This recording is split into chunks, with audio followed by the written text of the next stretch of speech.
రాజ్యసభ ఎన్నికల నగారా మోగింది. తెలంగాణ సహా 10 రాష్ట్రాల్లో 37 స్థానాలకు కేంద్ర ఎన్నికల సంఘం షెడ్యూల్ విడుదల చేసింది. తెలంగాణ నుంచి ప్రాతినిధ్యం వహిస్తున్న కేఆర్ సురేష్ రెడ్డి, అభిషేక్ మను సింఘ్వి పదవీ కాలం ఏప్రిల్ 9తో ముగియనుంది. ఈ నెల 26న నోటిఫికేషన్ విడుదల కానుండగా మార్చి 16న పోలింగ్, ఓట్ల లెక్కింపు నిర్వహించనున్నారు. దీంతో రాజకీయ పార్టీలో అభ్యర్థుల ఎంపికపై కసరత్తు మొదలైంది.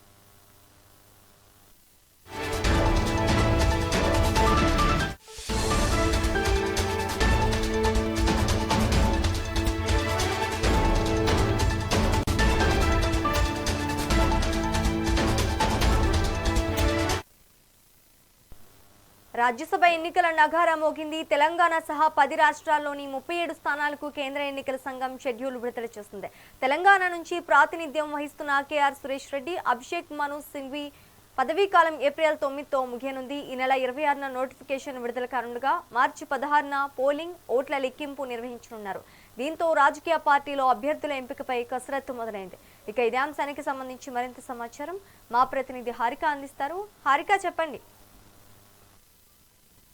రైట్ శ్రీజ, తెలంగాణలో మొన్నటి వరకు మున్సిపల్ ఎన్నికలు ముగిశాయి. ఇప్పుడు అధికార కాంగ్రెస్ పార్టీ విజయ దుందుబి మోగించిందనే చెప్పుకోవాలి. 7 మున్సిపల్ ఎన్నికల కార్పొరేషన్లు 116 మున్సిపాలిటీలకు జరిగిన ఈ ఎన్నికల్లో మెజారిటీ స్థానాలను తన ఖాతాలో వేసుకుందని చెప్పుకోవాలి. ఇప్పుడు మరో ఎన్నిక జరగబోతుందని క్లియర్ గా తెలుస్తుంది. దీనికి అవసరమైన షెడ్యూల్ ను కూడా కేంద్ర ఎన్నికల కమిషన్ కొద్దిసేపటి క్రితమే ఇటు విడుదల చేసింది. అయితే ఏర్పాట్లను కూడా మొదలు పెట్టిందనే చెప్పుకోవాలి. అయితే రాజ్యసభ ఎన్నికలు కాబట్టి త్వరలో ఖాళీ కానున్న రాజ్యసభ స్థానాలను భర్తీ చేయడానికి ఈ షెడ్యూల్ విడుదల చేసింది ఈసీ. అయితే తెలంగాణతో పాటు మొత్తం 10 రాష్ట్రాల్లో ఈ ఎన్నికలు జరగబోతున్నాయి. మొత్తం 37 మంది సభ్యులు ఎన్నిక కానున్నారు. అయితే ఏప్రిల్ 9వ తేదీ నాటికి వివిధ రాష్ట్రాల నుండి మొత్తం 37 మంది సభ్యుల పదవి ముగియబోతోంది. వీరిలో తెలంగాణ నుండి డాక్టర్ అభిషేక్ మను సింఘ్వి, ఇటు కేఆర్ సురేష్ రెడ్డి కూడా ఉన్నారు. అయితే మను సింఘ్వి కాంగ్రెస్ నుంచి ఎన్నికయ్యారు. సురేష్ రెడ్డిని బీఆర్ఎస్ నామినేట్ చేసింది. మరి ఈ నెల 26వ తేదీ గురువారం నాడు నోటిఫికేషన్ విడుదలవుతుంది. అయితే నామినేషన్లను దాఖలు చేయడానికి కూడా చివరి తేదీ మార్చి 5వ తారీఖు అని చెప్పేసి ఇటు కన్ఫర్మ్ చేసేసింది ఇటు ఈసీ. అయితే ఆ మరుసటి రోజే నామినేషన్ల స్క్రూటినీ కూడా ఉంటుంది. నామినేషన్ల ఉపసంహరణకు మార్చి 9 వరకు గడువు అయితే ఉంది. అదేవిధంగా 16వ తేదీ పోలింగ్, అదేవిధంగా ఉదయం 9 గంటల నుంచి సాయంత్రం 4 గంటల వరకు ఈ ఎన్నిక జరగబోతోంది. అదే రోజు సాయంత్రం 5 గంటల నుండి ఓట్లను లెక్కిస్తారు. 20 నాటికి ఈ ప్రక్రియ మొత్తం పూర్తి అవుతుందనే చెప్పుకోవాలి శ్రీజ. మొదటి విడతగా ఏప్రిల్ 2న మొత్తం 22 మంది సభ్యులు పదవి విరమణ చేస్తారు. మహారాష్ట్ర నుండి డాక్టర్ భగవత్ కిషన్ రావు కరద్ కూడా ఇందులో ఉన్నారు. డాక్టర్ షాజియా తహసీన్, అహ్మద్ ఖాన్, ప్రియాంక విక్రమ్ చతుర్వేది, అదేవిధంగా శరత్ చంద్ర గోవిందరావు పవార్, ధైర్యశీల్ మోహన్ పాటిల్, రజని, అశోక్ రావు పాటిల్, రామ్దాస్ బంధు అతవాలే ఉన్నారు. అదే విధంగా ఒడిశా నుండి మమతా మొహంతా ఉన్నారు.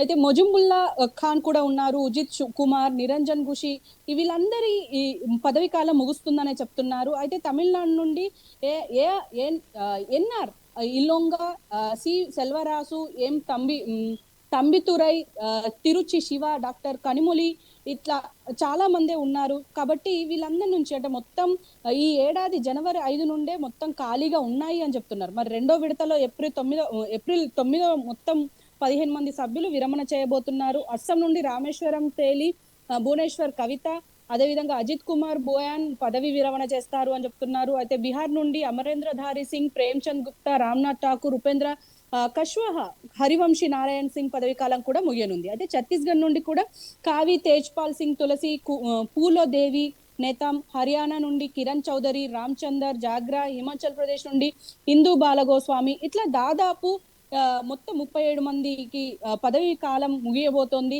పూర్తిగా దీనికి ఎన్నికల ఖరారైతే ఇటు నగారా మోగుతుందనే చెప్పుకోవాలి. మరి తెలంగాణలో ఇప్పటికే ఆల్రెడీ చూసాము, ఇటు స్థానిక సంస్థల ఎన్నికలు నిన్నటి వరకు, ఇటు మున్సిపల్ ఎన్నికలకు సంబంధించి ఒక హైడ్రామానే నెలకొంది. మరి ఇప్పటి నుంచి మరి ఈ రాజ్యసభ ఎన్నికలకు సంబంధించి మరి ఎలా ఉండబోతుందో చూడాల్సిన పరిస్థితి అయితే ఉంది శ్రీజ.